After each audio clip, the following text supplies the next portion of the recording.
Halo, Shalom. Perkenalkan, nama saya Gabriela Runtuene, mahasiswa profesi nurs dari Universitas Pembangunan Indonesia Manado. Baiklah, pada saat ini saya akan membuat video tentang SOP resusitasi jantung paru atau RJP. Yang pertama, pastikan aman diri, aman pasien, dan aman lingkungan. Kaji kesadaran pasien, panggil sambil menepuk korban. Jika korban tidak merespon, segera panggil bantuan. Cek nadi karotis dan pernafasan klien selama 10 detik. Bila nadi tidak ada, segera lakukan RJP 30:2 sebanyak 5 siklus atau selama 2 menit. Cek kembali nadi dan pernafasan klien selama 10 detik. Jika tidak ada, lakukan lagi RJP selama 5 siklus. Cek nadi dan pernafasan setiap 5 siklus atau kurang lebih dari 2 menit. Cek nadi dan pernafasan dalam 5-10 detik. Bila nadi ada pernafasan belum adekuat, lakukan bantuan nafas 10-12 kali per menit. Bila nadi ada dan nafas ada, posisikan pasien dengan posisi mantap. Selanjutnya SOP pemasangan infus. Yang pertama, persiapan, mencuci tangan menggunakan teknik yang benar dan menggunakan sarung tangan steril. Siapkan peralatan steril seperti cairan infus, infuset, IV kateter, dan plester. Gantungkan kantong atau botol cairan infus pada tiang infus. Yang kedua, persiapan pasien dan area tusukan. Atur posisi pasien dan pilih vena yang akan ditusuk, biasanya vena superficial di lengan. Pasang perlak di bawah area yang akan dipasang infus.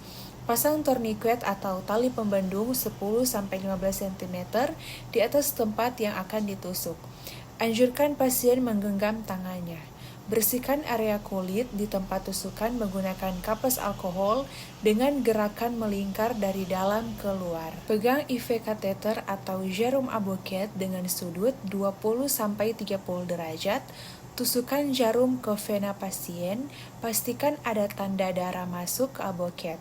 Tarik mandrin sedikit, lalu masukkan IV kateter perlahan ke dalam vena. Tarik mandrin sepenuhnya dan sambungkan ujung IV kateter dengan selang infus. Yang keempat, teknik fiksasi atau penyelesaian. Fiksasi IV kateter dengan pangkal jarum dengan plester agar tidak bergeser. Pasang selang infus ke kantong cairan, alirkan cairan hingga tidak ada udara dalam selang, lalu klem selang.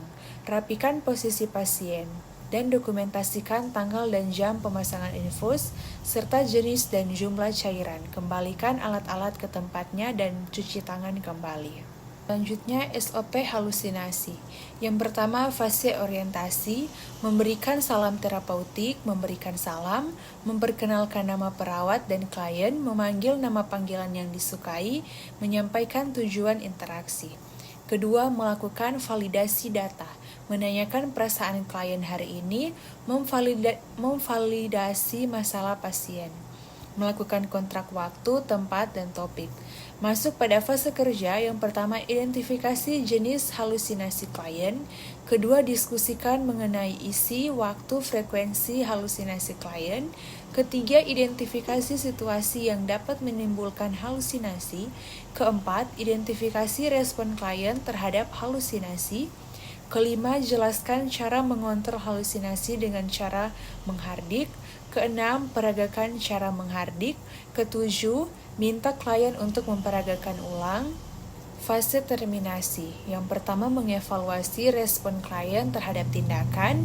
Pertama, data subjektif dan data objektif. Kedua, melakukan rencana tindakan lanjut. Ketiga, melakukan kontrak waktu untuk pertemuan berikutnya. Selanjutnya SOP pemasangan NGT. Pertama, persiapan. Siapkan alat dan bahan, sarung tangan, selang NGT sesuai ukuran pasien, spuit 50 cc, pelumas berbasis air, plester, gunting, air, dan bengkok. Pertama, siapkan pasien. Cuci tangan dan gunakan sarung tangan.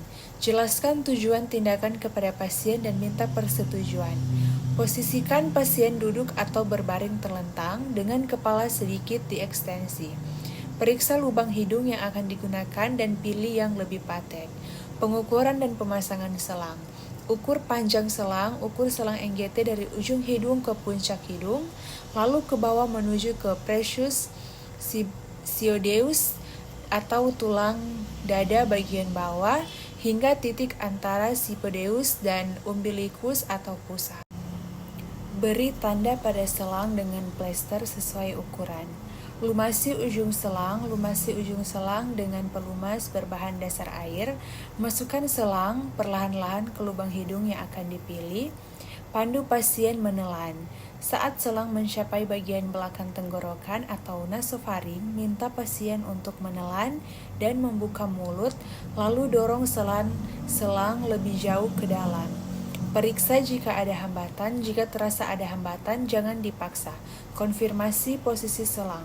Aspirasi cairan lambung. Gunakan spuit 50 cc untuk menyedot dan memeriksa cairan yang keluar dari selang. Jika keluar berwarna kekuningan, berarti selang sudah berada di dalam lambung. Periksa dengan stetoskop. Masukkan udara 10-20 cc melalui selang NGT, kemudian dengarkan dengan stetoskop di atas perut kiri pasien. Jika terdengar suara teguk atau bergulir, berarti selang sudah di lambung. Periksa dengan air. Opsional. Masukkan ujung selang ke dalam baskom berisi air. Jika tidak ada gelembung udara yang keluar, posisi selang sudah benar. Jika ada gelembung, berarti selang masuk ke paru-paru dan tindakan harus diulangi. Selanjutnya, fiksasi dan penanganan akhir.